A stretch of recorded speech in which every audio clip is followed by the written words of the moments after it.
Hey guys, welcome back to the channel. In today's video, we're checking out Path to Nowhere. I'll show you guys my day one progression and talk about what I've learned in the game so far. I did no research on this game going into it, like no deep research. Like I knew what it was and stuff. It is a tower defense. However, I'm someone that doesn't enjoy tower defense, but I do like this one more than any other tower defense that I've played. So even if you're not a big TD fan, if you like the look of this game, definitely jump into it because it definitely plays different and it just feels better in my opinion. As someone, maybe I guess that means people who like traditional tower defense won't like it as much, but hey, for me, I like this version of it. I don't know if I'll play this game long term, probably not. We've got things like Nikkei coming out very soon and stuff like that, but hey, this one is definitely a bit of fun for me while we bridge the gap. So let's check out what I've done so far. So I've done, from my first 4 10 pulls, I got 3 S units. First, in the beginner banner, I got Irene, I think that's how you say it. Then I got Zoya, and then I got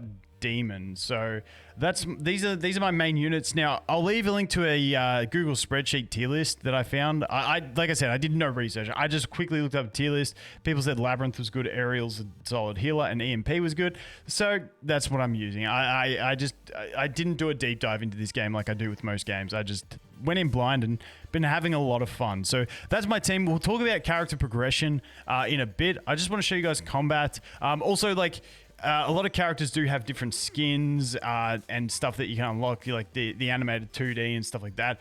Pretty cool if you really like that type of thing. You know, get some good JPEGs or animated JPEGs, get around it. Anyway, let's go over here. So I just got into chapter 4. Now, this is the general progression. Over here, we got the Disc C. Now, this is something where you unlock these different ones and you've got different stamina to do it. These are kind of like a labyrinth mode is the way I would describe them, I believe, from the first one that I did. Then we got the Rust here. This is like your resource grind center where you're going to go grind some resources in basic type combat. Some of them are boss battles as well, which the boss battles are cool in this one. But let's just jump in here. So I just got into chapter 4. Now 4-1 was really cool because you're like on an elevator and then you got like these little bats and stuff flying around. Now we've just dropped down into like the tunnel. So I'm assuming we're going to continue through the tunnel here. And that's what we're going to be into. So let's just jump into this one and take a look. So yeah, we're still going down this tunnel. And unfortunately in this one, we can only take 4 units. So I'm gonna drop, let's drop my mage and let's bring my healer, just so we got some heals. And then I'll swap this to maybe the lightning bolt one. No, which one? To the end of battle, all the allied sinners on the field. Let's go with that one. Let's go with that. So these are like your leader abilities, who's like the person there that I'm clicking on. That's you. That's the person you're defending. That's your tower as such. So that's what we're going to do. I'm going to bring a healer and bring some extra damage with that ability. And then over here, she's like a warrior type thing. This is like an assassin. My tank's still level 20 because I can't get the resources to upgrade him yet. And then she's going to be a ranger with pretty decent range. That's why I really like her. She can pretty much hit anything wherever. And these two, even though they're not tanks, they're pretty decent, and I should be able to keep them alive with my healer. So let's just jump in and check it out. All right, so let's see where the enemy's at. So yeah, as you can see, my ranger is going to be able to get those ones, the little pterodactyl type things. Now we can always move. We get 25 moves, so we can move to go ahead and attack the things that we want to with whoever we want to attack them with. So there's that. Whoop, we're dropping. Okay. So now let's see. Okay, so someone's going to spawn there, and I'm just going to move you there to take the aggro so that he doesn't go straight for my healer. And then we should be pretty solid. I can move you there so we can attack as well. And make sure we're landing attacks on everyone. So this is what's cool about this archer that you get for free. So she's got this ultimate, and I can go ahead and shoot this pterodactyl. And because I killed it, I get to use it again. But after I do this, it's got like a 45-second cooldown on that. So we'll just use this ult on this guy in a sec. We'll just put you there. Go like that. Okay, he wasn't spawned properly yet. That kind of sucks. That kind of sucks. All right, so we'll wait for this other one to spawn. I'll use my ultimate on her because she does some AoE damage and terrifies. So let's just do that. Get that terrify. Then we can go smack. And then we'll heal these two up because they're taking the deeps. Move you there. We'll attack the pterodactyl. Get it done. Her ultimate's really cool. Like she goes into like this beast mode, just like shreds everyone. We'll move you with you. That'll be fine. Put you there as well. And then we should be fine to go ahead and kill them. I should have saved that ult for the pterodactyl. My bad.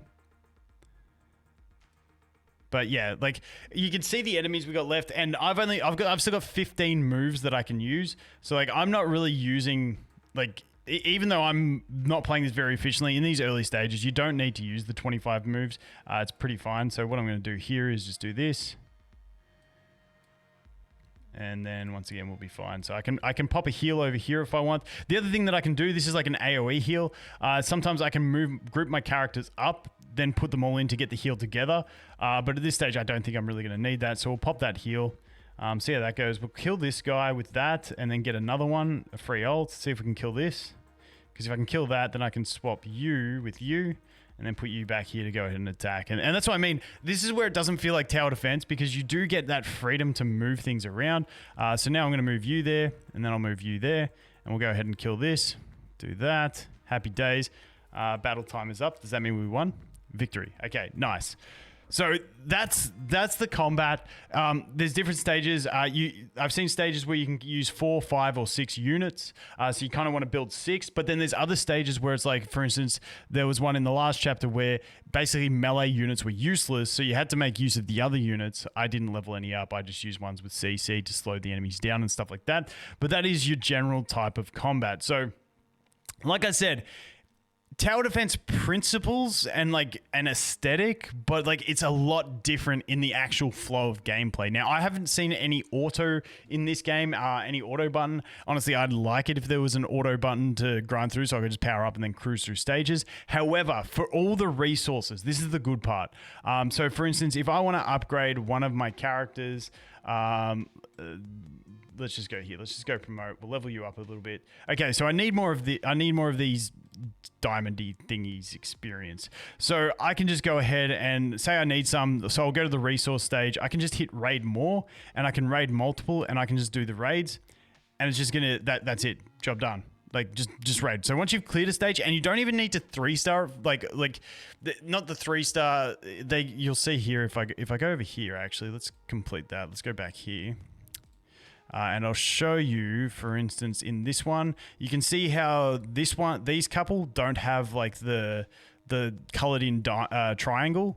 That means like it's not quote unquote 3-starred. So you don't even have to do that to be able to raid. So this one I can raid if I just buy some stamina. I can still rate it even though I haven't 3-starred that stage. So that's the way progression works. It's really solid for all your characters. Like for instance, Zoya here, I'm trying to get her up, but unfortunately I can't actually get her because I can't do these stages until like I gotta reach level 35. Like I could fuse them, but I'm not gonna bother. This one, if I want to get this from the main story, I have to get to chapter 5 too to be able to do it. But then once you've got everything you need, for instance, actually one I can actually show you guys, my demon here, if I want to promote him and I want to get these, I just go this and we just go, okay, main story 3-11, I need it. The cool thing is you can go this, you can max out the raids. But as soon as it gets to the how many you need if you're going through this system, it stops. So like I was going to raid 8 times. It did 3, said you've got enough resources that you were looking for. Do you want to go back? And it's really handy. So like this one here, I can just raid this, raid multiple. You can see up the top right here, 5, 6, 7, 8. I've got all I need. Let's go back. And then I'm right to go. Now, the one sad thing is that it's not the day for his resource thing. And I stupidly use my chests on other characters where they did have their day. So I can only get 15 of those and I need 18. It's quite triggering. So he's stuck at level 20 at the moment. And that's the basic way it works. You level them up just using the credits, disc coins, and Mania Essence. Use golden experience basically to level things up. And then once you get to level 20, 40, and I'm assuming it's going to be 60, you get to this limit breaking phase where then you have to get these resources to limit break them. And you're going to be gated on your campaign progression. Like I said, for someone here where I need to get to a further campaign stage to be able to do it. Reminds me a little bit of the kind of like Illusion Connect's progression. I don't know if Arknights is the same. I'm not a big Arknights person. You guys let me know. But yeah, that's pretty much much the way it works. That's combat. That's that. Like I said, the other game modes, they do have the housing system as well. I know some people like that sort of things. It's like just the idle rewards, where you can get some idle stamina and stuff. I hate housing systems, so I haven't paid it too much attention. They get events going on and stuff like that. Some basic events, and all that sort of stuff. There's just the one thing I do like is that they use yellow dots instead of red dots. It's a bit smoother than seeing red dots everywhere. But unfortunately, there's always going to be red dots everywhere. This one, you got a dispatch here. You got archives, so this is where you just go in and you get basically premium currency for having collected units. And that's pretty much it. So you're always going to have red dots until you satisfy their urge to make you click the things that need to be clicked. But the other thing we do have is the summons. So let's go do a couple. I think I got enough for a 10 pull. So like I said, I got Zoya off her banner. And then I think let's just, I don't know if Summer's good. I haven't even checked the tier list that I got, but we're just doing this to collect Summer. So let's see if we can do it. We'll do a 10 pull and see how we go. But like I said, that's pretty much it. And if you're trying to progress, like you can just basically sweep through those, experience stages and stuff, get the experience, level them up, get the resources to limit break them, push campaign. That's the basic progression. Fairly simple, but the combat's done very well. So let's just do this last one. Yes, let's go for it. 1620, okay. Let's see. Let's see if we can get anything good here. Do. Give me a yellow. I haven't had an S in like my last, I think 3 or 4 10 pulls. And that continues. Rip the dream. This will get, at least let me show you guys the duping system. 99. 99, that's pretty good. Okay, so what we can show you is, so yeah, I'm at 40 of 80. So you do have the pity at 80, yeah. So my last 4 10 pulls, I haven't had anything. But if we go, I had my luck early. If we go here and we go to the duping system, did we get another labyrinth? No, we didn't. It's that shackle. Here it is. So if we want to shackle her, it's basically, this is it. You need dupes to get each of these. They don't feel like must-have things. They're nice, but it's also good that it doesn't feel like, you have to have all these, the dupes up to make it viable. I feel like characters are viable without the dupe ups, but they are going to be a bonus. So if we look here at the shackle for her, duration extended by 5 seconds. It's nice, but she can still serve a purpose. 20% increase in damage when there's only one enemy within her cross area. Like, once again, nice, but she'll still work without it. Ultimate energy consumption reduced by 5 points. Normal attack plus 5%. So honestly, as far as dupe systems go, I don't mind this one. It's not, it means if you get a dupe, it's nice, but like, I probably wouldn't be summoning for dupes specifically. I'd still try and be collecting all characters, and then if you happen to get dupes, it's not too bad. But that is the game. Like I said, really solid for a tower defense. I might make a few more videos on it while I'm having fun with it over the next few days, but like I said, I don't know if I'll play this one long term, but let me know what you guys think of it, because for me, it's a refreshing tower defense. But anyway, guys, thanks for watching. Hope you have an awesome day, and I look forward to seeing the next one. Cheers.